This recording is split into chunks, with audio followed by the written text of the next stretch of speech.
Morning class 8 subject science chapter second microorganism friends and फो means सूक्ष्म जीव हमारे मित्र एवं शत्रु। डियर स्टूडेंट, लास्ट वीडियो में हमने इस चैप्टर के सारे कॉन्सेप्ट जैसे कि माइक्रो ऑर्गेनिज्म, माइक्रोब्स क्या होते हैं, माइक्रो ऑर्गेनिज्म को हम 4 मेजर ग्रुप में बांटते हैं: बैक्टीरिया, फंगस, प्रोटोजोआ, एल्गी। उस जो वायरस भी एक माइक्रो ऑर्गेनिज्म है।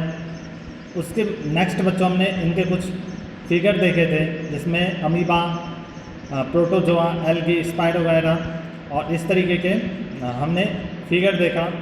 और आज बच्चों हम इसमें micro organism and us topic 2.3 को करेंगे, यानी कि सूक्ष्म जीव और हम दोनों एक दूसरे को कैसे नेचर में रिएक्ट करते हैं, माइक्रो ऑर्गेनिज्म के क्या हमारी डेली लाइफ में इम्पोर्टेंस हैं, उनके क्या यूजेस हैं, कैसे ये हम कहते हैं कि माइक्रो ऑर्गेनिज्म जो है वो हमारे लिए फ्रेंड है। कहीं ना कहीं ये हमारे लिए कुछ बेहतर, कुछ अच्छा काम करता होगा, तो वही काम क्या है इसके बारे में आज हम समझेंगे। तो चलिए स्टार्ट करते हैं। बच्चों, microorganism play an important role of our lives. Some of them are beneficial in many ways, whereas some other are harmful and cause disease. Let us about detail. मतलब बच्चों क्या है कि जो माइक्रो ऑर्गेनिज्म है ये हमारे daily life में बहुत ही ज़्यादा बेनिफिशियल है, बहुत ही ज़्यादा लाभकारी है। तो इसके ऐसे क्या क्या गुण हैं जो कि हमारे लिए बहुत यूज़फुल हैं, तो उसमें से एक एक करके हम डिटेल से इसको पढ़ते हैं। नेक्स्ट तो देखिए बच्चों, सबसे पहला है आपका फ्रेंडली माइक्रो ऑर्गेनिज्म, यानी कि ऐसे माइक्रो ऑर्गेनिज्म जो कि हमारे लिए मित्र हैं, हमारे लिए फ्रेंडली हैं। इनको बच्चों हम फ्रेंडली क्यों कहते हैं? क्योंकि बच्चों ये हमारे लिए जैसे कि कार्ड हो गया, दही का बनना, ब्रेड का बनना, केक का बनना, ये हम तभी बना पाएंगे जब ये इन माइक्रो ऑर्गेनिज्म का यूज हो, इन माइक्रो ऑर्गेनिज्म का वहाँ प्रोडक्शन हो। अगर ऐसे माइक्रो ऑर्गेनिज्म वहाँ नहीं होंगे तो कभी भी दूध से हम दही नहीं बना सकते, हम ब्रेड नहीं बना सकते, हम केक नहीं बना सकते। तो इनको बनाने के लिए हमें माइक्रो ऑर्गेनिज्म की आवश्यकता होती है। इसी के साथ बच्चों जो वाइन्स होते हैं, यानी कि शराब होती है, अल्कोहल होता है, उसको भी बनाने के लिए हम माइक्रो ऑर्गेनिज्म की आवश्यकता होती है। अतः हम कह सकते हैं कि इन सब चीज़ों के लिए माइक्रो ऑर्गेनिज्म हमारे लिए कैसे हैं? As a friend. नेक्स्ट देखते बच्चों, they are also used in cleaning up of the environment, यानी कि बच्चों एनवायरनमेंट को क्लीन करने के लिए भी हमें माइक्रो ऑर्गेनिज्म की आवश्यकता होती है। अब ये कैसे होता है समझते हैं। जैसे कि मान लीजिए बच्चों, हमारे लाइफ में ऐसे बहुत सारे ऑब्जेक्ट हैं, बहुत सारी चीज़ हैं जो कि हम यूज़ करते हैं, like paper, pen, plastic, polythene, wood, ये जितनी भी सारी चीज़ें हैं बच्चों, इनमें से कुछ ऑब्जेक्ट ऐसी हैं जो कि बायोडिग्रेडेबल हैं और कुछ ऐसे ऑब्जेक्ट हैं जो कि नॉन बायोडिग्रेडेबल हैं।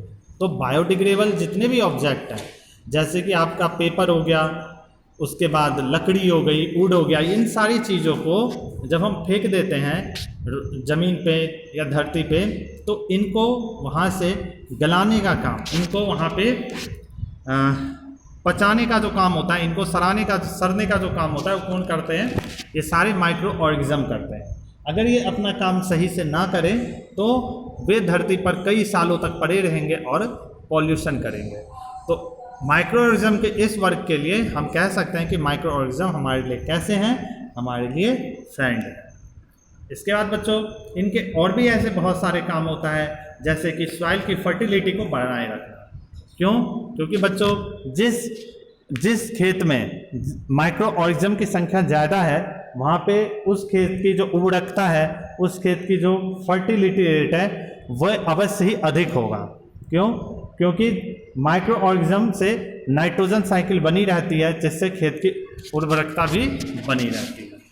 इसके बाद बच्चों, दूध से दही का बनना, ब्रेड का बनना, इन सारी चीज़ों में भी माइक्रो ऑर्गेनिज्म यानी कि बैक्टीरिया जैसे जीवों की आवश्यकता होती है।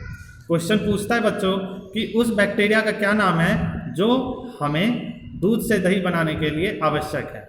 उसका नाम है बच्चों लैक्टोबैसिलस।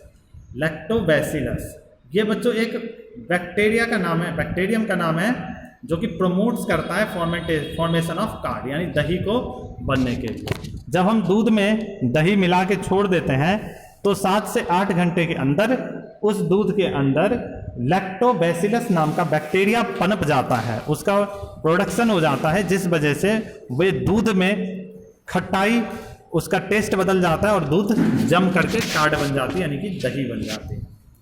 और ये कई सैकड़ों भागों में बैक्टीरिया अपने आप को वहाँ पनपा लेता है, प्रोडक्ट कर लेता है।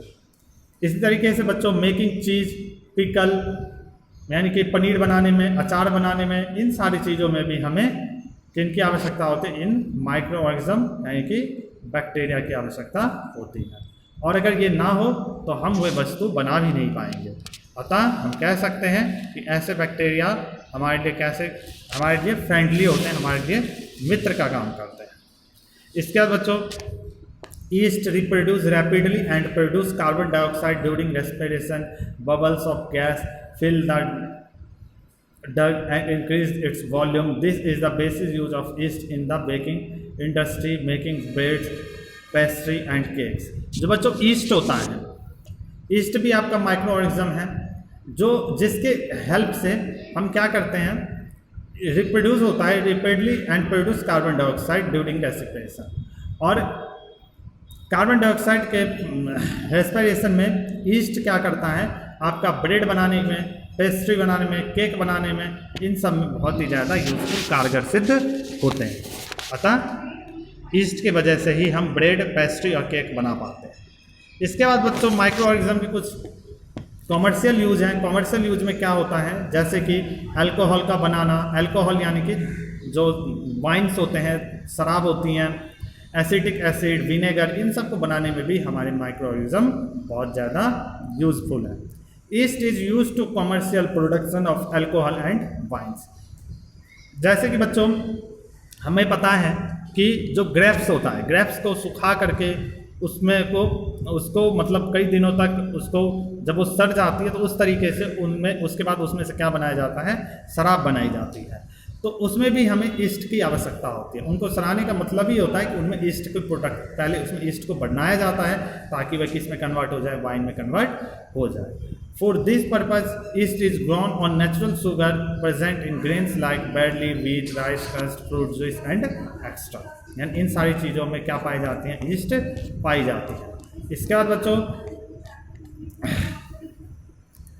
this is a smell of alcohol as a sugar has been converted into alcohol by yeast. This process of conversion of sugar into alcohol is called fermentation. बच्चों शुगर से अल्कोहल का बनना, यह प्रोसेस फर्मेंटेशन कहलाता है। Sugar बच्चों को, जैसे कि मान लीजिए आपके पास ग्रेप्स हैं, मान लीजिए आपके पास शुगर कैन, गन्ना है, इसी तरीके से बहुत ही मीठे मीठे फल हैं और उसमें जो शुगर पाया जाता है उसमें हम कई दिनों तक उसको सुखा करके, उसको गला करके उससे अल्कोहल को बनाते हैं। यह प्रोसेस आपका फर्मेंटेशन कहलाता है। इसमें ईस्ट की आवश्यकता होती है, ईस्ट नाम के माइक्रो ऑर्गेनिज्म की आवश्यकता होती है। लुईस पास्चर डिस्कवर्ड फर्मेंटेशन इन 1857। यानी फर्मेंटेशन को करने वाले पहले व्यक्ति कौन थे, आपके लुईस पास्चर, जिन्होंने 1857 में क्या बनाया बच्चों, फर्मेंटेशन करके अल्कोहल बनाया। ओके स्टूडेंट, नेक्स्ट माइक्रोऑर्गेनिज्म के बच्चों कुछ मेडिकल में भी यूज होते हैं। मेडिकल में कैसे यूज होता है बच्चों, हमारे शरीर में जब भी हम टीका लेते हैं, जैसे कि अभी कोविड-19 चल रहा है पैंडेमिक, तो इसमें जो हम उसके लिए जो वैक्सीन ले रहे हैं, वैक्सीन के अंदर भी माइक्रो ऑर्गेनिज्म प्रेजेंट होते हैं, जो कि हमारे बॉडी के अंदर जा कर के एंटीबॉडी का निर्माण करता है और भविष्य में होने वाली इन बीमारियों से हमारे शरीर को रक्षा प्रदान करता है। इस प्रोसेस में माइक्रो ऑर्गेनिज्म का हम देखते हैं कि इनका मेडिसिन में भी कई ज़्यादा यूजेज है। ओके स्टूडेंट, तो एंटीबॉडी बनाने में बैक्टीरिया का भी यूज होता है। सबसे पहले बच्चों in 1929 Alexander Fleming was working on a culture of disease causing bacteria. Suddenly he found that spores of little green mold in one of his culture plates. He observed that presence of mold prevented the growth of bacteria. In fact, it's also killed many of these bacteria. From this the mold penicillin was prepared. यानी कि बच्चों सबसे first व्यक्ति जिन्होंने antibody का मतलब निर्माण जिन्होंने किया इन 1929 में अलेक्जेंडर फ्लेमिंग ने पेनिसिलिन की खोज की थी। ओके स्टूडेंट, तो इनका नाम भी याद रखना है। इसके बाद बच्चों commonly known antibiotics which are made from fungus bacteria, they are antibiotics and manufactured by growing specific microorganism and are used to cure variety of disease. इस तरीके से बच्चों कई सारे बैक्टीरिया होते हैं जिनको कि हम निर्माण करके अपने होने वाले जो विभिन्न बीमारियां हैं उनसे अपने आप को हम सुरक्षित रख पाते हैं। अतः हम कह सकते हैं कि इन बैक्टीरिया को जो कि मेडिसिन में हम यूज करते हैं, ये सारी चीज़ें हमें बताती हैं कि माइक्रो ऑर्गेनिजम्स हमारे लिए कैसे हैं फ्रेंड। नेक्स्ट बच्चों हम अगले क्लास में करेंगे जिसमें हम समझेंगे वे सारे गुण जिससे हम ये कहते हैं कि माइक्रो ऑर्गेनिज्म हमारे लिए कैसे हैं, हार्मफुल है, हमारे लिए कैसे हैं, दुश्मन है। ओके स्टूडेंट, तो आज के वीडियो में इतना ही। Thank you.